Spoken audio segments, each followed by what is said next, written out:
Évangile de Luc, chapitre 17,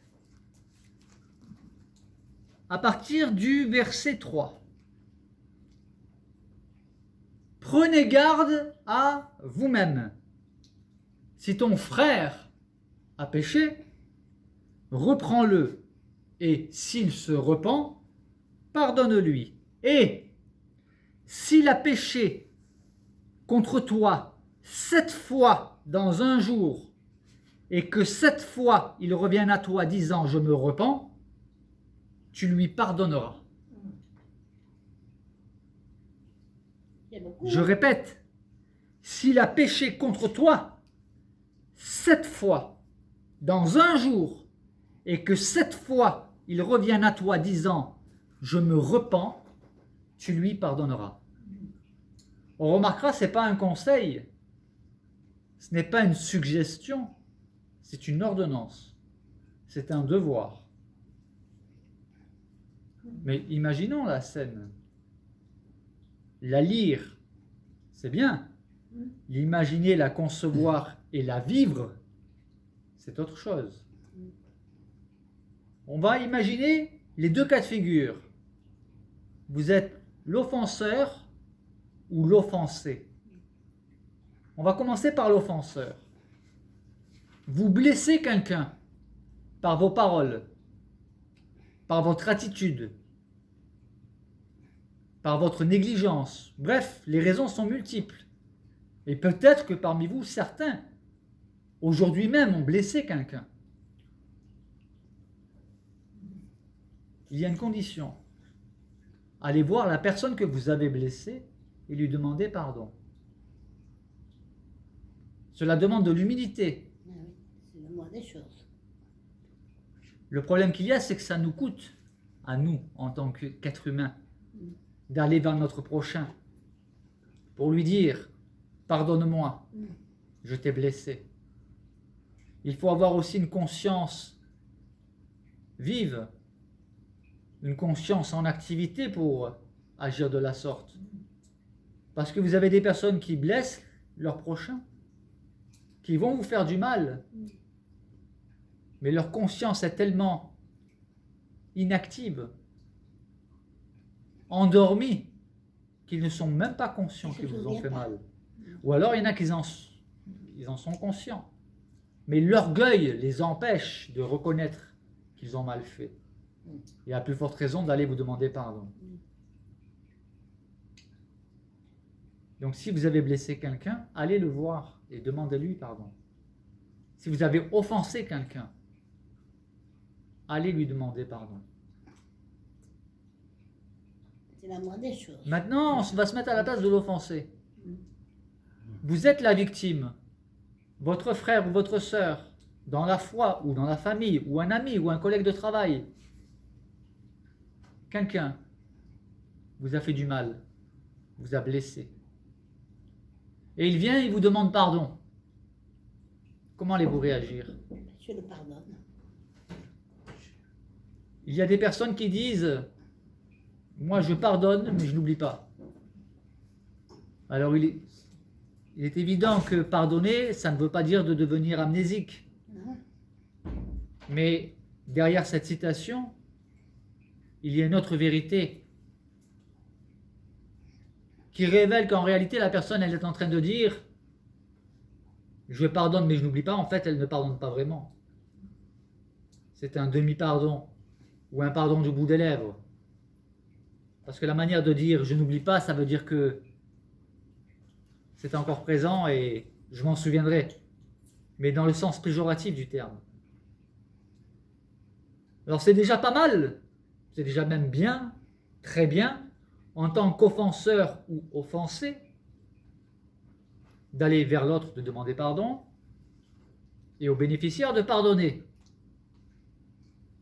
Une fois. Mais pas 2, 3. C'est bien. Maintenant, imaginons que cela se passe 2 fois. Dans la même journée. Vous savez, notre nature humaine nous joue des tours, et je dirais des mauvais tours, à cause de cette humanité qui est la nôtre, cette humanité déchue, nous commettons des péchés, nous péchons. Ça veut dire que nous manquons le but, nous manquons la cible. C'est là l'étymologie du terme péché.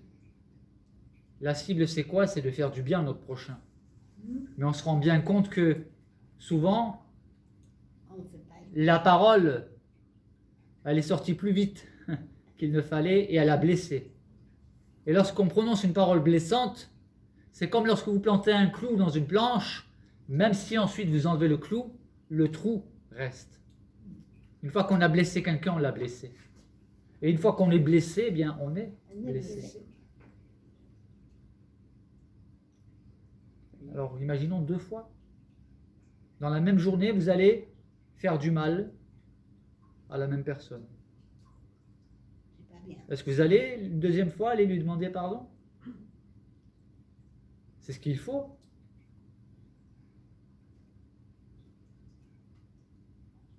Mais allons-nous le faire? Et la personne qui va être celle qui est censée nous pardonner, va-t-elle nous pardonner? Aura-t-elle envie de nous pardonner 2 fois dans la même journée? Non, non. Pas évident, hein? Ça suffit, hein.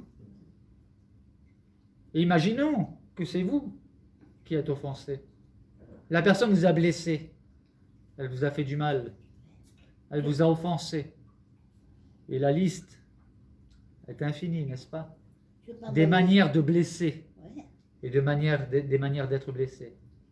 Est-ce que vous allez pardonner? Une fois, mais pas 2. Ah, voilà, une fois, mais pas 2. On entend souvent ça. Mais allons plus loin. Imaginons que cela arrive 3 fois dans la même journée, la même personne.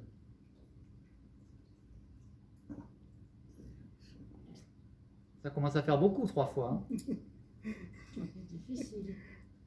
Mais allons plus loin. 4 fois dans la même journée, la même personne. Ça fait beaucoup. Là, vous finissez par vous dire, arrête, tu te moques de moi. Ça suffit. Tu abuses de mon pardon. C'est pas possible. Il y a quelque chose qui cloche chez toi, va te faire soigner. Va consulter. Mais allons encore plus loin. 5 fois. La même personne. Cette personne, ça peut être vous. Qui au cours de la même journée, Je ne voudrais pas. vous allez offenser quelqu'un 7 fois. Aurez-vous la force, le courage, l'envie d'aller lui demander pardon? Non. Mais allons encore plus loin. 6 fois. Eh ben, Là, dix. là, c'est insupportable. 6 fois. 8 fois. Non, 6 pour l'instant. On en est à 6 là. Mais allons encore plus loin, et pour rejoindre notre texte, 7 fois. 7 fois dans la même journée. C'est même pas espacé, parce que déjà, même espacé, une personne qui nous offense 1 fois par jour pendant 7 jours, au bout de 7 jours, On en a marre. on ne croira pas à la personne. On remettra en doute sa sincérité. À tort ou à raison. Mais est-ce possible que nous puissions offenser quelqu'un 7 fois dans une même journée? Oui. Le plus souvent, c'est dans le cadre familial. Ou alors au travail, là où nous passons le plus de temps, en une même journée. Quelquefois même, nous allons offenser sans nous en rendre compte. Mais la personne, elle est pourtant bien offensée. Ou alors vous allez vous-même être offensé. Mais là, c'est même pas par plusieurs personnes, c'est par une personne. Le pardon. Mais, voyez-vous, le texte nous dit, s'il a péché contre toi 7 fois, dans un jour, et que 7 fois il revienne à toi disant, je me repens, tu lui pardonneras. Il y a une condition. Qu'il revienne à toi et qu'il te demande pardon. S'il vient à toi et qu'il te demande pardon, tu lui pardonneras. Ça ne se discute même pas. Tu dois lui pardonner. Pourquoi? Parce que voyez-vous, Dieu, nous l'offensons combien de fois par jour? Je sais pas combien. Par nos paroles, par nos pensées, par nos actes, par nos négligences, par les choses que nous devrions faire et que nous ne faisons pas, par les choses que nous ne devrions pas faire et que nous faisons. Combien de fois nous demandons pardon à Dieu? Dans la prière du Notre Père, il y a ce passage que tout le monde connaît. Pardonne-nous nos offenses. Pardonne-nous nos offenses. Ça veut dire que si Jésus nous a enseigné cette prière, cela signifie bien qu'en tant que chrétiens, eh bien oui, nous péchons. Et nous continuerons de pécher. Mais, il y a une différence entre pécher à cause de la faiblesse de notre chair et vivre délibérément dans le péché. Et c'est du premier cas dont il s'agit. Ça veut dire qu'à cause de notre nature, oui, nous pécherons. Mais pas volontairement, c'est à cause de notre nature qui a besoin d'être transformée, régénérée. C'est ce qu'on appelle nous allons avoir besoin de progresser, de grandir dans la sainteté, dans le fait de pécher de moins en moins. Mais jusqu'à le dernier jour, nous aurons à combattre cette nature qui est la nôtre, la nature pécheresse. Pardonne-nous nos offenses, oui. La Bible nous dit que Dieu ne se lasse pas de pardonner. Je dois vous avouer qu'à une époque de ma vie, j'ai dit au Seigneur, Seigneur, je sais que tu ne te lasses pas de me pardonner, mais c'est moi qui suis las de te demander pardon. Tellement j'étais conscient de mes péchés, de mes imperfections, même en tant que chrétien. Mais la Bible nous dit que Dieu ne se lasse pas de pardonner. La parole de Dieu nous dit que si nous confessons nos péchés à Dieu, Oui. il est fidèle et juste pour nous pardonner. Donc, dans ce que nous avons appelé le Notre Père, nous disons, pardonne-nous nos offenses. Oui, et qu'ajoute Jésus? Comme nous pardonnons à ceux qui nous ont offensés. Mais quelqu'un dira, oui, dans le texte, il est dit que s'il revient à toi, disant, je me repens, tu lui pardonneras. Mais s'il ne revient pas à moi, s'il ne me demande pas pardon, je fais quoi? Je ne lui pardonne pas. Il y a des personnes qui vous blessent, qui vous font du mal, volontairement ou involontairement. Oui, c'est vrai. On fait quoi? On va lui pardonner ou on ne lui pardonne pas? On oublie. Oubliez. On oublie. On n'oublie pas vraiment. Après, on verra ce qu'est la définition du pardon. Mais nous avons le devoir, non seulement de pardonner à celui qui vient nous demander pardon, mais aussi à ceux qui ne nous demandent pas pardon.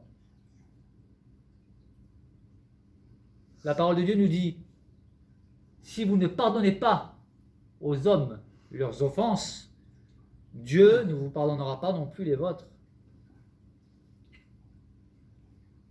Qu'il vous ait demandé pardon ou pas, le pardon, ça ne veut pas dire qu'on accepte tout n'importe comment et que, voilà, c'est comme ça, je dois pardonner parce que Dieu me demande de pardonner, puis voilà, c'est injuste. Non. Pardonner, ça veut dire que je remets la dette.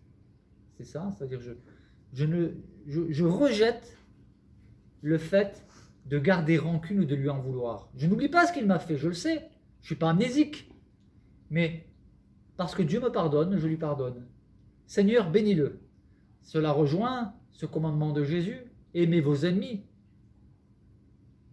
Priez pour ceux qui vous maltraitent et qui vous persécutent. On ne peut pas faire cela si on n'a pas pardonné. Alors je ne dis pas que c'est facile. Je connais une personne, il lui a fallu 1 an pour réussir à pardonner à quelqu'un qui l'avait offensé. Cette personne est une chrétienne. Elle m'a dit, mais je n'arrive pas à pardonner. Je lui ai dit, le problème, ce n'est pas de ne pas arriver à pardonner. Il est évident qu'il y a des cas où on n'arrive pas à pardonner. Dieu ne nous demande pas de faire ce qui est au-delà de nos forces. Il y a des situations, des cas, où les faits sont tellement graves que nous n'arrivons pas à pardonner. Le problème ne consiste pas à ne pas réussir à pardonner, mais à ne pas vouloir pardonner. Et j'ai dit à cette personne, j'ai dit, le problème, effectivement, ce n'est pas de ne pas arriver à pardonner, mais veux-tu pardonner parce que le Seigneur te le demande? Elle m'a répondu oui. Je dis, alors dans ce cas, prie, demande au Seigneur de t'aider à pardonner. Et pendant 1 an, elle a prié. Et au bout d'1 an, elle a ressenti de l'amour pour cette personne, elle a réussi à pardonner. Oui, soyons concrets, pragmatiques. Jésus nous demande de pardonner, mais il y a des situations où nous n'y arrivons pas. Alors dans ce cas, nous devons nous en remettre à lui. Et nous souvenir que nous-mêmes, nous sommes au bénéfice de ce pardon du Seigneur. Il nous pardonne. Lorsque nous venons à lui et que nous lui demandons pardon, il nous pardonne.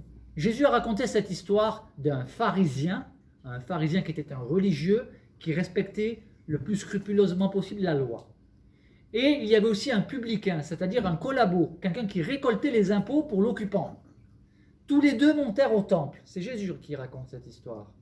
Et le pharisien, le religieux, priait en disant « Ô Dieu, je te loue de ce que moi je ne suis pas comme cet homme qui est un pécheur. » Ouais. Alors que le publicain, qui était conscient de ses péchés, Jésus nous dit qu'il se frappait la poitrine et il disait à Dieu, ô Dieu, sois apaisé envers moi qui suis un homme pécheur. Et Jésus dit, eh bien lui il est rentré dans sa maison justifié. Ça veut dire pardonné. Parce qu'il était conscient de ses péchés. Il n'y a pas de plus grand danger que de ne pas être conscient de nos péchés. Maintenant, un autre point pour terminer. Parce qu'il y aurait beaucoup à dire, mais je ne veux pas faire trop long. Dieu nous pardonne, à nous, sur la base de quoi? Comment avons-nous accès au pardon de Dieu? Parce qu'il y a la foi. Oui, la foi en qui? La foi en quoi? La foi comment? En Dieu.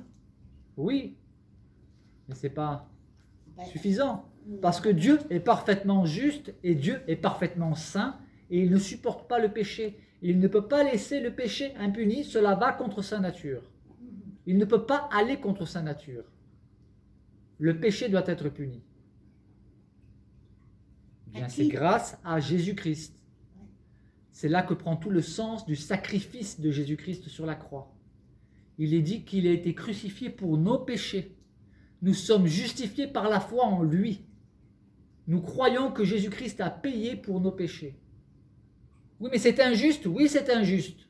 Mais c'est la grâce de Dieu. C'est le moyen que Dieu a choisi. Pour que nous puissions de nouveau avoir accès auprès de lui, pour que nous puissions bénéficier du pardon. Parce qu'avant la venue de Jésus, les péchés étaient pardonnés. Mais il fallait sacrifier des animaux. Si vous lisez la Bible dans l'Ancienne Alliance, il fallait que le souverain sacrificateur et que les sacrificateurs sacrifient des animaux pour l'expiation des péchés parce que le péché devait être puni. Mais c'était des sacrifices qu'on devait renouveler régulièrement. Et on sacrifiait des agneaux, des taureaux, plusieurs animaux. c'est pas normal. C'est pour ça que Jean-Baptiste a dit de Jésus, voici l'agneau de Dieu, c'est-à-dire celui qui va être sacrifié. Voici l'agneau de Dieu qui ôte le péché du monde. Pas uniquement d'Israël, mais du monde, de tous ceux qui se repentent. L'apôtre Pierre a dit, il n'y a sous le ciel aucun autre nom qui ait été donné parmi les hommes par lequel nous puissions être sauvés. C'est par la foi en Jésus-Christ que nous avons la vie éternelle. Il était puni pour nos iniquités, nous dit Ésaïe. C'est par la foi en Jésus-Christ. Que disait l'apôtre Paul? Nous prêchons Christ crucifié. C'est une folie pour les uns. Et quelque chose de complètement incompréhensible pour les autres. Un scandale. Pour certaines personnes, le fait que Jésus-Christ ait été crucifié est un scandale, c'est injuste. S'il avait été possible de nous sauver par un autre moyen que celui-ci, eh bien Dieu aurait choisi une autre option. Mais il fallait que le péché soit puni. Le péché dans sa nature même. Alors certains pourraient dire, oui, mais alors être chrétien c'est facile. On peut vivre dans le péché, puis il suffit de demander pardon. Ce n'est pas ce que le texte dit. Parce que lorsque vous péchez et que vous en êtes conscient, ça coûte de demander pardon, aussi bien à Dieu qu'à son prochain. Ce n'est pas évident de demander pardon.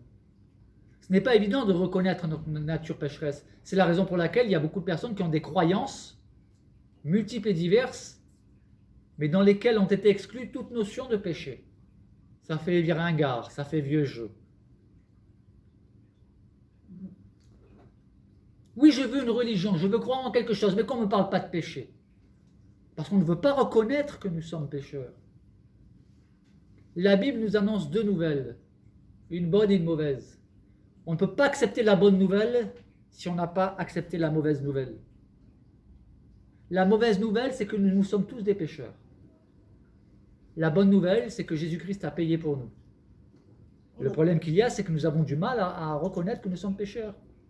Alors nous identifions facilement le voleur, la prostituée, l'alcoolique, tous ce qu'on appelle les gros péchés. Mais le péché, c'est pas seulement ça. Les mauvaises pensées. Et comme je l'ai dit tout à l'heure, ce qu'on devrait faire et qu'on ne fait pas. Les paroles, l'indifférence, et surtout le plus grand des péchés, c'est de vivre sans Dieu. Le plus grand des péchés, ça veut dire nous n'avons pas été créés pour vivre uniquement pour nous-mêmes, mais pour vivre pour Dieu, pour le servir. Et en tant que chrétiens, nous ne nous complaisons pas dans le péché. Quelle différence il y a finalement entre le chrétien et celui qui n'est pas chrétien ou qui est d'une autre religion? Le chrétien, ça ne veut pas dire qu'il ne pêche jamais. Pourtant, Jean dit que celui qui est né de Dieu ne pêche point. Et le même Jean dit que celui qui dit qu'il n'a pas de péché, c'est un menteur. N'y a-t-il pas là une contradiction? Il faut comprendre le sens des propos de Jean. Celui qui est chrétien ne pêche point volontairement. Il ne se jette pas dans le péché, ne se vautre pas volontairement dans le péché. Il peut tomber dans le péché. Mais la différence qu'il y a, c'est qu'il est conscient, je dirais même hyper conscient de son péché. Sa conscience ne le lâche point. Le Saint-Esprit le convainc de pécher. Alors que celui qui n'est pas chrétien, non seulement il péchera, il n'en aura pas forcément conscience, mais il ira même jusqu'à dire que ce qu'il fait est bien. Au point qu'on appelle aujourd'hui bien ce qui est mal et on appelle mal ce qui est bien. C'est ce que la Bible nous a prédit. Il viendra un temps où on appellera mal ce qui est bien et bien ce qui est mal. Alors non, être chrétien, ce n'est pas vivre dans le péché et il suffit de demander pardon. Mais lorsque nous sommes chrétiens, il est évident que nous devenons conscients que notre nature est corrompue, que nous avons besoin de grandir dans la sanctification et que nous blessons par nos paroles, par nos actes et par de multiples autres occasions. Mais nous sommes en marche sur le chemin de la sanctification grâce au Seigneur, qui va nous sanctifier, qui va nous purifier, qui va nous faire grandir dans la foi.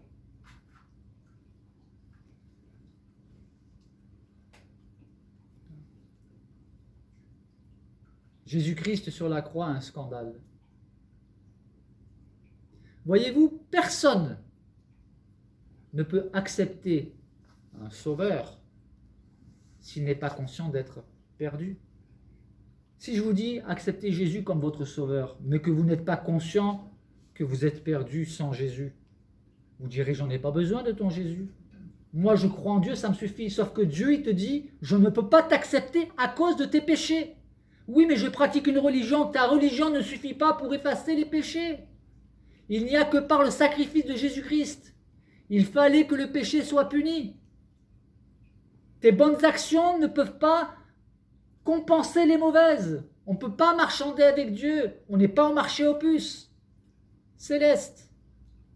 On ne peut pas dire à Dieu, oui, c'est vrai, j'ai fait du mal là, mais là, j'ai fait du bien. Oui, mais le mal que tu as fait doit être puni. Le bien sera récompensé. Mais le bien ne peut pas compenser le mal. Et alors nous essayons de comptabiliser, pour certains, si nous avons fait plus de bonnes actions que de mauvaises. Voyez-vous, les religieux, les pharisiens, ils pratiquaient scrupuleusement la loi et ils étaient persuadés d'être des bons croyants. Parce que leur comparaison s'effectuait par rapport aux autres, par rapport aux pécheurs notoires. Mais ils ne se comparaient pas aux critères divins. Et Jésus est venu révéler quelque chose de ces critères divins, quelque chose d'important à ces pharisiens, dont certains, effectivement, n'avaient, pour la plupart, certainement pas commis l'adultère. Et donc, ils pensaient respecter un des commandements qui dit « Tu ne commettras point d'adultère ». Sauf que Jésus est venu dire « Vous avez appris qu'il a été dit « Tu ne commettras point d'adultère ». Mais moi, je vous dis que celui qui regarde une femme pour la convoiter a déjà commis l'adultère avec elle dans son cœur. » Jésus est en train de leur dire « C'est pas parce qu'il y a certains actes que vous ne commettez pas de manière concrète que ce n'est pas un péché devant mon Père. Parce qu'à partir du moment où vous commettez ces actes dans vos pensées, ce sont des péchés. Certes, les conséquences ne sont pas les mêmes que lorsqu'on a vraiment commis l'adultère de manière physique. Mais devant Dieu, c'est un péché. Après, nous évaluons les petits mensonges, les grands mensonges. Mais un mensonge reste un mensonge. Une arnaque, qu'on vous arnaque de 5 euros, de 10 euros ou de 15 000 euros, ça reste une arnaque. Les critères divins sont tellement élevés et la loi de Dieu nous le révèle. Si vous lisez les 10 commandements, qui peut dire qu'il a respecté les 10 commandements à la lettre toute sa vie, qu'il n'a jamais péché? Personne. Le seul qui a pu dire qu'il n'a jamais péché, c'est Jésus. Lorsqu'il a dit « Lequel d'entre vous me convaincra de pécher ?» Il n'y a eu personne. Hein. Le seul qui pouvait condamner la femme adultère, et qui ne l'a pas fait, c'était Jésus. Lorsqu'il a dit aux religieux que celui d'entre vous qui n'a jamais péché, lui jette le premier la pierre. Et le seul qui pouvait jeter la pierre contre elle, qui n'avait jamais péché, c'était Jésus, et il ne l'a pas fait. Au contraire, il est allé la voir. Et il lui a dit, « Femme, où sont ceux qui t'accusaient? Ne t'ont-ils pas condamné ?» Elle lui dit non. Il lui a dit, « Va, je ne te condamne pas non plus. » Si on s'arrête là, on se dit, « Ah, mais le Seigneur, il approuve la prostitution, l'adultère et tous les péchés. » Non. Il faut aller, il faut lire la suite. Il a dit, « Va et ne pêche plus. » Ça veut dire, ne te jette plus dans ce péché. Ne vis plus dans cet état de péché. Ça ne veut pas dire que tu ne retomberas pas. On peut tomber. D'ailleurs, Dieu lui-même dit, est-ce que l'on tombe sans se relever? Se détourne-t-on sans revenir? Ce sont des questions affirmatives. C'est-à-dire que Dieu est en train de dire, oui, ok, vous pouvez vous détourner, mais vous pouvez revenir. Vous pouvez tomber, mais vous pouvez vous relever. Voilà. Il y aurait certainement encore beaucoup à dire, je vais m'arrêter là. Retenons ceci. Nous devons pardonner. Nous devons demander pardon. Et retenons que si le Seigneur nous demande à nous de pardonner, et cette fois c'est un exemple, parce qu'à un moment donné Pierre dira à Jésus, si mon frère a péché, est-ce que je lui pardonne 7 fois? Et Jésus lui dit, je ne te dis pas 7 fois, mais jusqu'à 70 fois 7 fois. Ça veut dire 490 fois dans une journée. En fait, c'est illimité. Donc si le Seigneur nous demande à nous de pardonner de manière illimitée à ceux qui nous ont fait du mal, cela aussi sous-entend l'idée que lui-même nous pardonne si nous venons à lui et que nous nous confessons nos péchés, même plusieurs fois dans la même journée. Et souvent le malin, celui que la Bible appelle le malin, l'accusateur, Satan, qui nous attaque, eh bien, il va nous attaquer sur nos points faibles et nous culpabiliser. Ça fait beaucoup. Mais le Seigneur, lui, il a cet espoir qu'il nous pardonne. Amen. Amen. Amen.